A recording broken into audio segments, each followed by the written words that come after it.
Olá, mamães! Nós já conversamos sobre o Baby Blues e agora nós vamos falar de um assunto um pouquinho mais sério, que é a depressão pós-parto.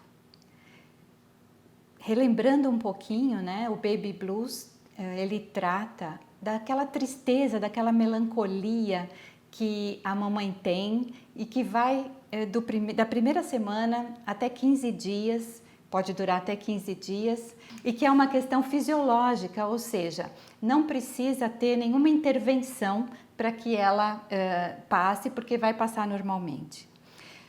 Se não passar e a coisa começar a piorar e essa tristeza começar mais forte e o choro vier mais intensamente, a gente já tem que pensar num quadro de depressão pós-parto.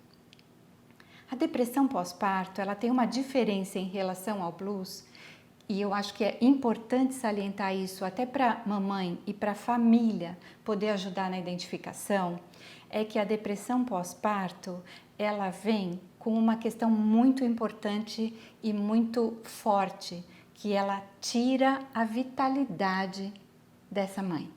E o que quer dizer isso? Ela perde o ânimo, perde a vontade, não só de cuidar do seu bebê, mas de fazer qualquer atividade.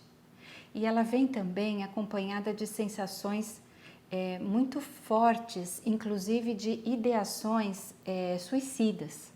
Ela pode vir acompanhada por essas ideações, o que é uma coisa já para se procurar uma ajuda. Por isso, diferentemente do Baby Blues, na depressão pós-parto é preciso que haja uma intervenção médica, ou seja, é importante e por isso fale com seu obstetra que ele pode lhe acompanhar, mas o importante é procurar uma ajuda psiquiátrica e uma ajuda de psicoterapia. E é importante falar com o obstetra, por quê? Porque ele pode ajudar na indicação de um psiquiatra que entenda mais desse período puerperal, porque hoje em dia existem medicamentos que podem ser utilizados no decorrer da amamentação sem prejudicar o bebê. Por isso é importante o encaminhamento para um psiquiatra especializado. O que a gente pode dizer sobre a depressão pós-parto é um alerta para que ela seja prevenida. Então, diferente também do Baby Blues, a depressão pós-parto pode ser prevenida. E como é que ela pode ser prevenida? Quando ela for acompanhada, quando a mamãe for acompanhada já durante a gestação. Então, se você sentir na gestação já algum sintoma que sinalize uma depressão, precisa ser comunicado ao obstetra. Por quê? As estatísticas dizem que 60% das mães que têm depressão pós-parto severa já tinham sintomas de depressão durante a gestação ou até mesmo antes dela. E eu não estou falando só de depressão, pode ser também qualquer outro transtorno como síndrome do pânico, ou qualquer outro transtorno psíquico na gestante ou na família que possa sinalizar uma predisposição.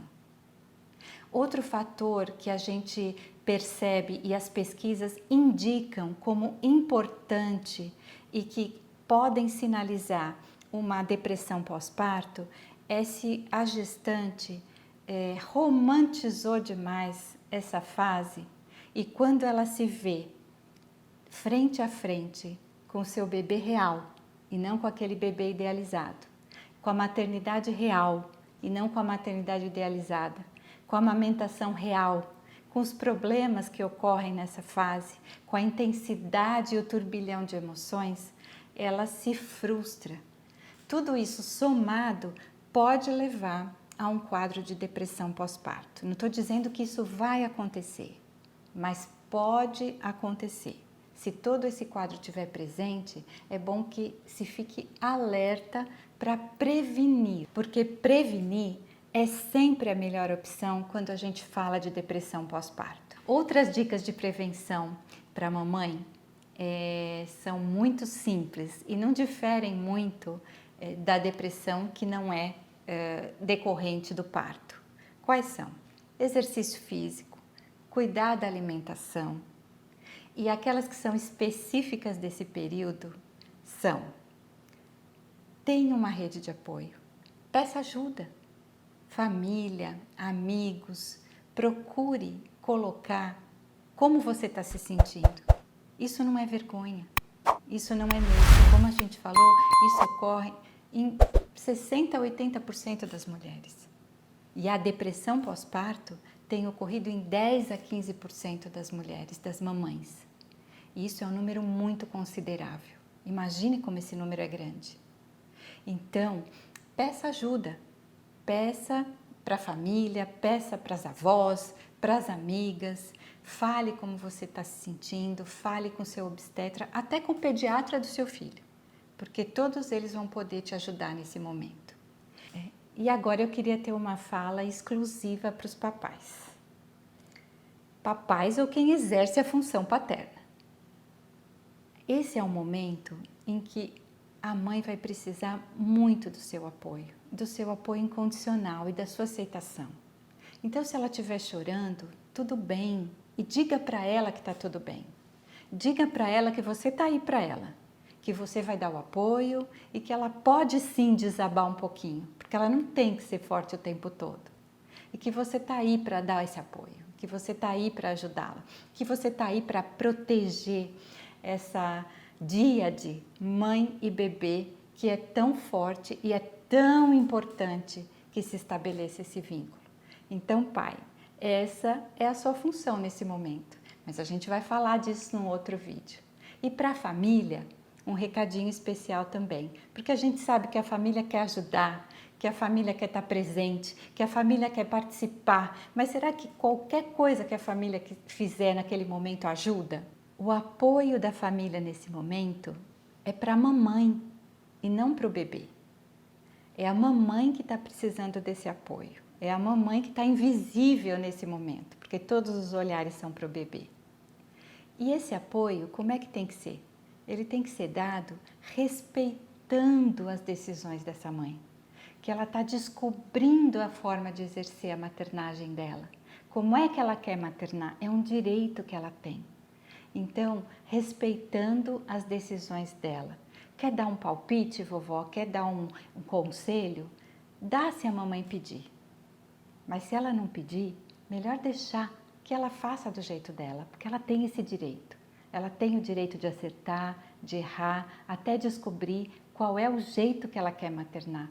O bebê é muito receptivo a isso. Ele aceita isso. Ele está formando ali, ele está reconhecendo aquela mãe, agora do lado de fora. E da mesma forma, a mãe está reconhecendo o seu bebê. Então, essa é a relação mais importante desse momento. E o vínculo que é formado aí, ele vai ser útil para toda a vida. Ele tem que ser um vínculo seguro, um vínculo forte, um vínculo firme. Então, cabe à família proteger essa díade, proteger essa relação mãe-bebê e deixar que essa relação mãe e bebê se estabeleça da forma mais tranquila possível. Mais uma coisa só para a gente terminar é o seguinte: mamãe, diante da impossibilidade de você ter o apoio da sua família nesse momento para tratar de questões emocionais, hoje em dia existem redes de apoio virtuais, então tem blogs, tem sites, grupos de mães que falam só sobre esses temas e que podem nesse momento ajudar muito e trazer muito conforto, porque você vai perceber que todas estão passando pelo mesmo processo, sentem as mesmas coisas, têm as mesmas dúvidas e inseguranças, e isso pode te ajudar muito ou te acalmar muito para você passar por essa fase do puerpério.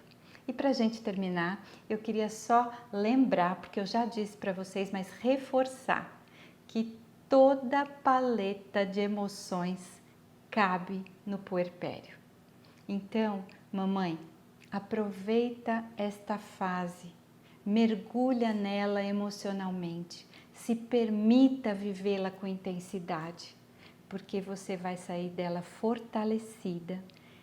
O vínculo com o seu bebê vai sair fortalecido também e você vai se permitir conhecer-se de forma como talvez você nunca tenha feito.